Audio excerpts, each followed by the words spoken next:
Hello guys, kumusta kayo? So, paahon ulit tayo dun sa ating luyahan, no? May dala ulit tayo isang punong seedling ng niyog, isang durian at isang lansones, no?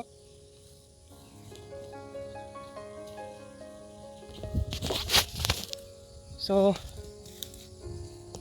tatanim natin doon pagdating doon, no? Kasi may mga spot ulit doon na blanco, walang tanim. So, tataniman natin. Kahit na pa-summer siguro, no? Mabubuhay din naman siguro to.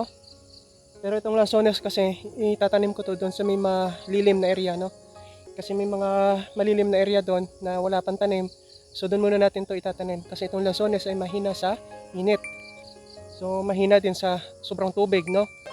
So since papunta tayong summer season, doon sa mga malililim lang muna natin tatanim.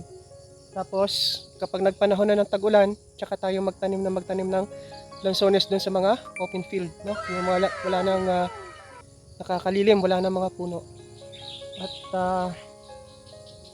once bigay na yan ng ugat, nakapag-generate na ng ugat sa ilalim ng lupa at naalaga ng dilig, sure na yan, sigurado na hindi na gano'n na mamatay. Basta wag lang atakihin ng El Nino. Kasi kahit malalaki at namumunga na guys, basta inatake ng El Nino, patay talaga ang lansones. So hahanapan agad natin ng itatanim agad natin to pagdating doon sa ating area, no? Thank you for watching. See you in our future vlogs. Bye.